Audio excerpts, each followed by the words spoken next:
And sooner or later, it finally happened. After years of shadow fights and threats, Israel and Iran suddenly found themselves on the battlefield, including America with its own reasons. On February 28th, the US and Israel launched a coordinated strike on Iran. Within hours, explosions were being reported across several Iranian cities. US and Israeli strikes hit multiple military targets, air defense systems, missile bases, and facilities tied to Iran's nuclear program.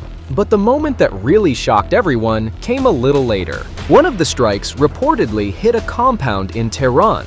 And the crazy part, Iran's supreme leader, Ayatollah Ali Khamenei, was inside. If that's true, this could turn into something a lot more serious.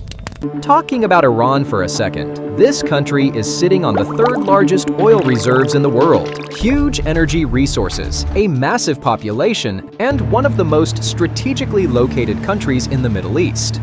But what's really interesting about Iran is the story of how it got here in the first place. Because not that long ago, Iran looked very different. Before 1979, Iran was ruled by a king called the Shah. And the Shah was basically a very close ally of the United States. That's why he became the leader, actually. America sold him weapons, supported his government, and Iran became one of Washington's biggest partners in the Middle East. But then, everything flipped. In 1979, the Iranian Revolution happened. The Shah was overthrown, and a new government took power led by religious leaders. The new leadership had a very different message. Instead of working with the United States, they called America the Great Satan, and Israel even worse.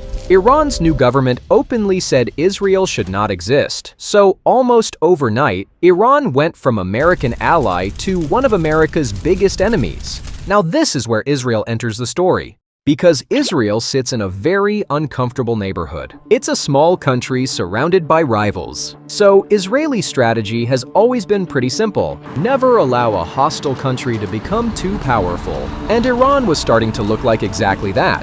Over the years, Iran built one of the largest missile programs in the Middle East, with thousands of ballistic and cruise missiles in its arsenal, some of them capable of traveling over 2,000 kilometers, easily putting Israel within range. Its military spending kept climbing, its drone technology was improving fast, and its influence across the region was becoming harder and harder to ignore. So already, tensions were pretty high. But then something happened that made the situation way more serious.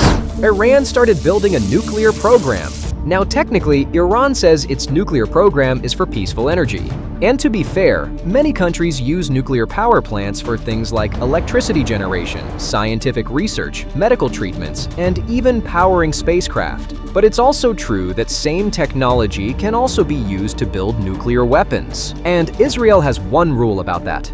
No enemy in the region gets nukes, ever. In fact, Israel has already bombed nuclear programs before. In 1981, they destroyed Iraq's nuclear reactor. In 2007, they destroyed one in Syria.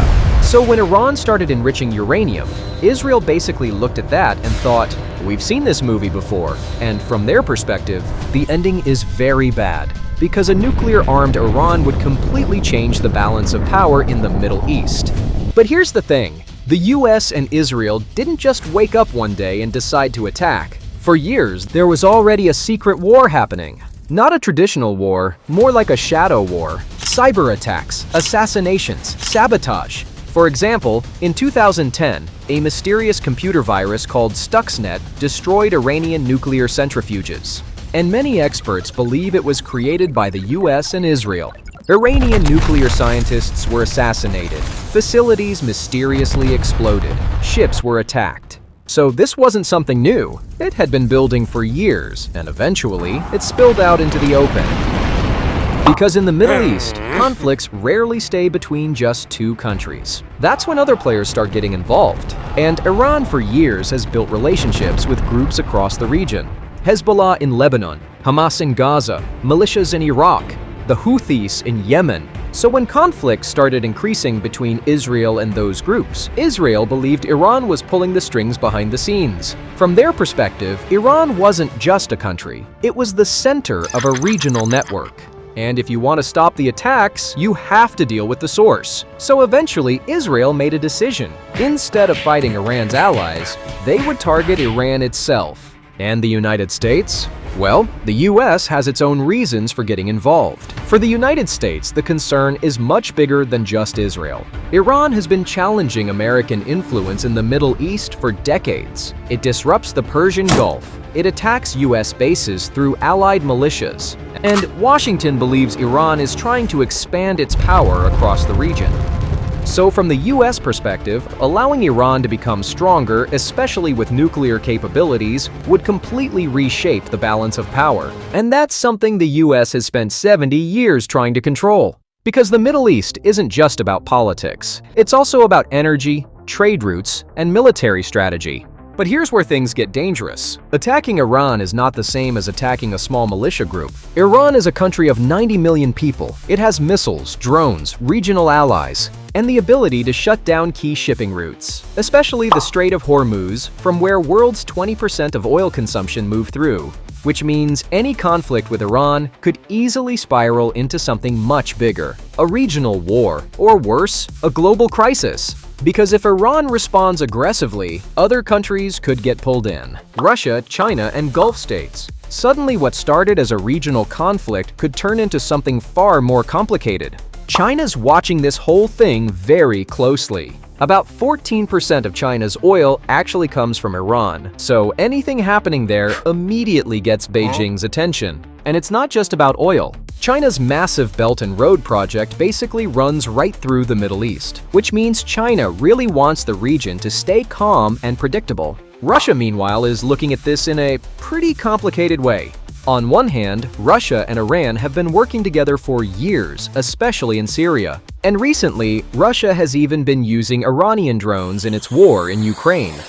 But geopolitics is rarely that simple, because a weaker Iran also means one less competitor in the global oil market. And if the United States suddenly gets pulled deeper into another Middle East conflict, that's less attention Washington can put on Ukraine. So Russia is probably doing some very interesting calculations behind the scenes right now.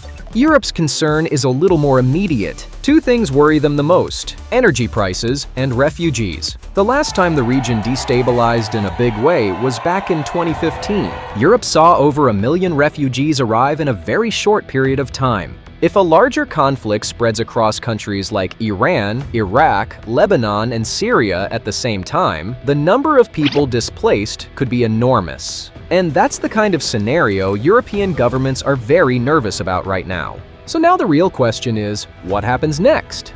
Where this war will come to an end? Does a new democratic government emerge? For many people inside Iran, this actually feels like a moment of hope. Or does the country just slide into another kind of strongman rule? Maybe even a military government? Because one thing is already clear: this hasn't made the region calmer. If anything, it's made it more chaotic. And it sends a message that a lot of countries are definitely noticing right now. In a world like this, having nuclear weapons can look like the ultimate insurance policy, because without them, some governments might start wondering how secure they really are.